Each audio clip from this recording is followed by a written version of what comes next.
Kagar made his way through the crowd, his mind set on his next delivery. As he walked, he turned his head 270 degrees, cautiously surveying his surroundings.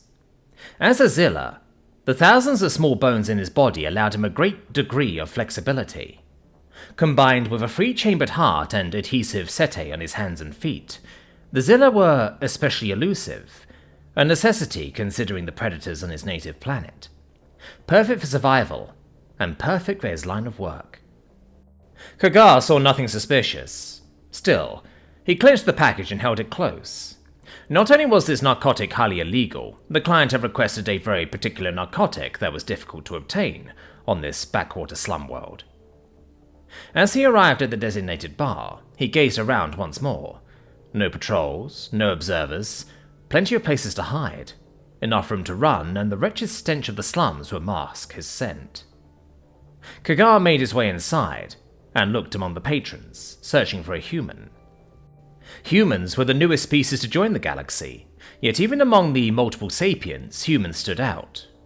No tentacles, scales, feathers, fur, except on their heads and faces, and no claws, venom, webbing for swimming, setae, or natural armor. Kagar dimly remembered hearing a galactic report on human physiology, and something about unique thermoregulation and heart chambers, though he cared little for such details. How such a hideous and ill-equipped species survived to reach a Tier 1 civilization level, Kagar did not know. But as hideous as they were, this one was pain, and that's all that mattered.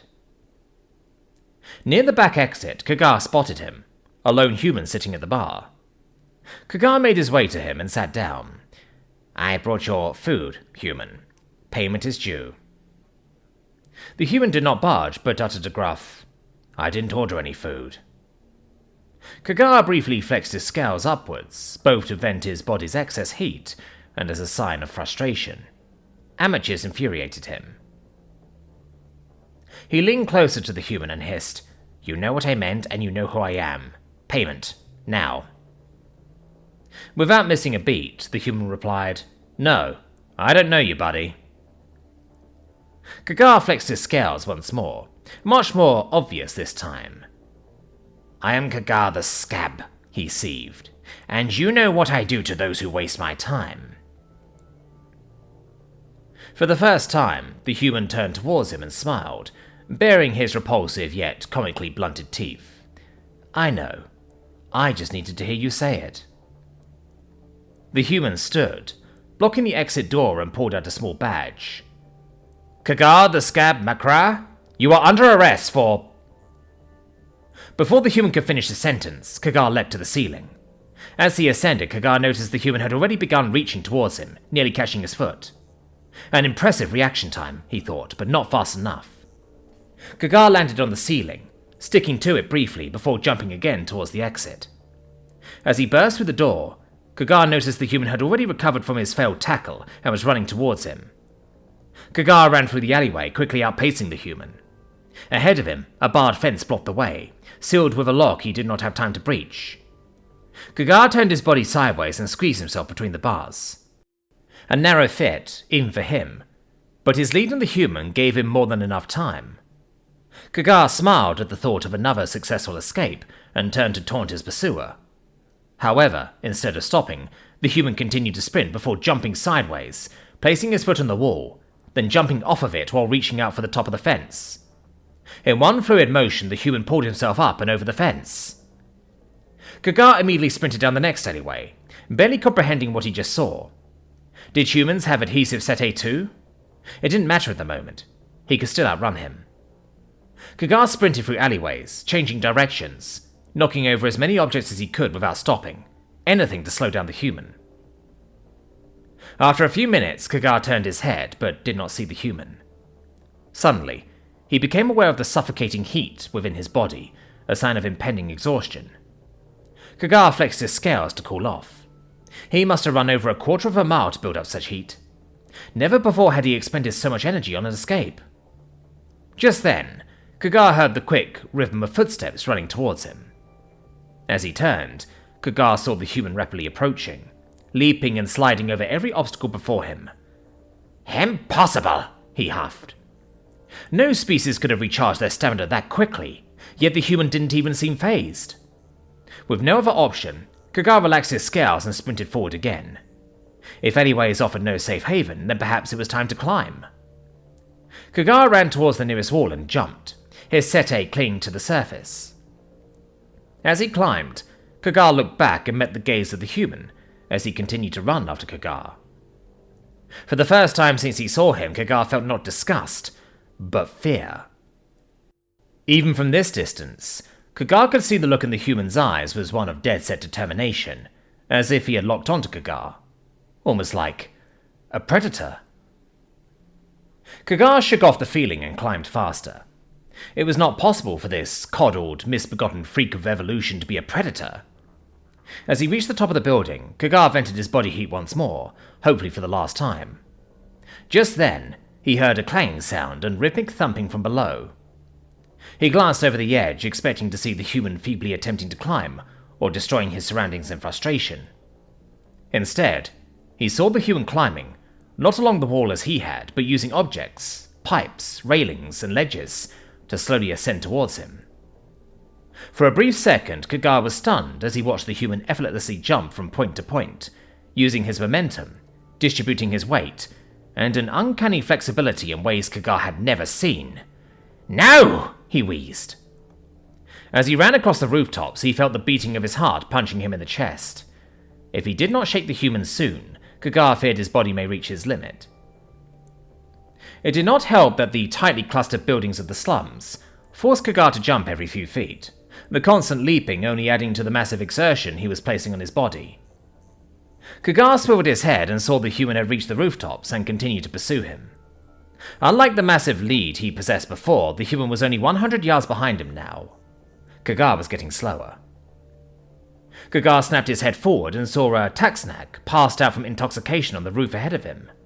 Fortunately, they had left the roof door open. Kagar leapt with as much strength as he could muster, and dove through the door and down the stairs. As he reached the hallway, an elevator greeted him on the other side, its open doors as welcoming to him as open arms.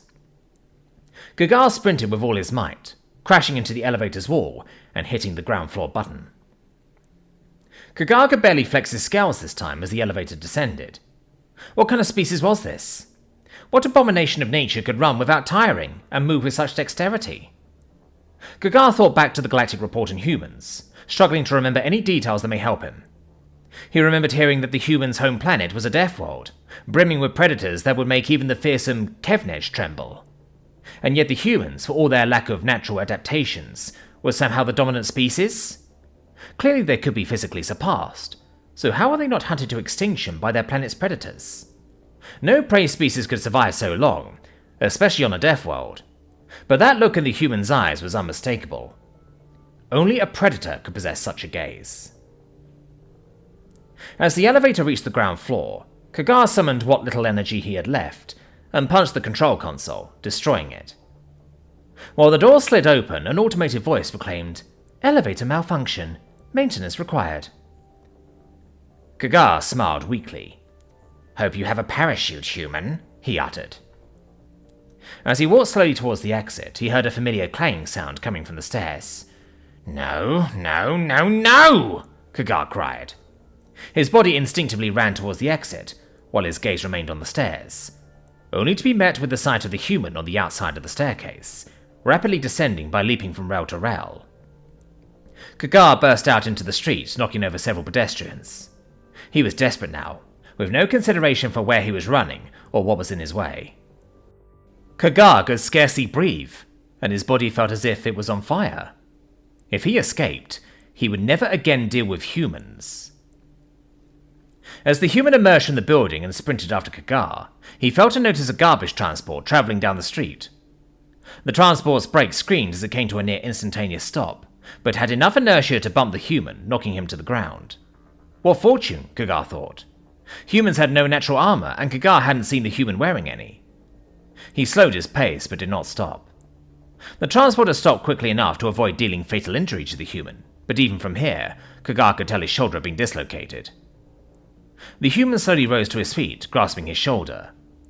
The human glared at Kagar, and without averting his gaze, straightened his wounded arm, then popped it back into place with his other arm. The human then charged towards Kagar with renewed zeal and a vicious snarl upon his face. Kagar fled in absolute hysteria. "Ancestors, help me!" he whimpered as he ran. He had never prayed to his ancestors before, but he'd never been pursued by this thing, by a human before. As if in answer to his prayers, Kagar noticed a river several yards away. Zilla were excellent swimmers, and humans had no natural adaptations for swimming. It was his only chance. Kagar barreled through several pedestrians and leapt towards the water with his last reserves of strength, then fell flat on his face. He was at his physical limit. He had nothing left. It was only a last glance at the human rushing towards him that compelled him to crawl towards the water. Every gasp of breath was an effort. His body burned hotter than a desert. Every muscle tore in agony as he pushed on. Kagar threw himself into the water and began swimming.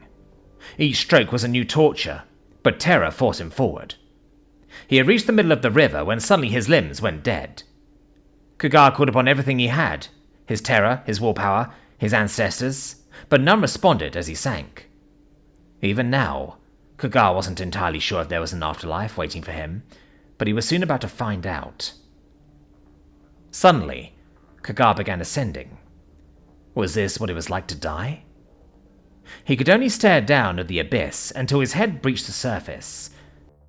It was not his ancestors holding him, but the human, who held Kagar with the same arm that had just been injured and paddled with his other arm and legs towards the shore.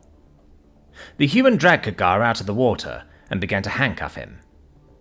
Kagar offered no resistance, not that he could have, even if he wanted to. "I yield, human. You clearly must be the best of your race to have caught me." The human laughed, despite breathing heavily. "Buddy, I'm not even in the top 10 bounty hunters." Kagar stared in disbelief. "Bounty hunters?" The human laughed again as he sat down next to Kagar. "Yeah, I'm not a cop. Bounty hunters are just civilians who..." Kagar interrupted. "I know what bounty hunters are." The human smiled. "Then you should be glad it was me. Those top 10 that I mentioned? They don't fuck around, and they're in better shape than me. That's not counting the official Criminal Pursuit Division. You ain't escaping those cops. And those hunters the military uses for assassinations? Oof, I feel sorry for anyone on their radar." The human laughed again. "You could say hunting is our specialty since 10,000 BC. It was only then Kagar finally remembered the other details about human physiology. Sweat, and a 4-chambered heart. Their lack of fur meant their body used sweat to keep itself cool and maintain stamina even while they exerted themselves. Their 4-chambered heart allowed superior blood and air delivery throughout their bodies, even greater than those of the Zilla. He was correct to conclude they could be physically outclassed, but it was only temporary. They could be outran, but they'd always catch up. They could be evaded, but not for long. They could take injury, but still push themselves onward. And apparently, they could even swim. It all made sense now.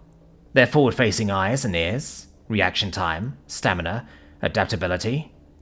They weren't just predators. They were persistent predators who ran their prey down until their prey could run no longer.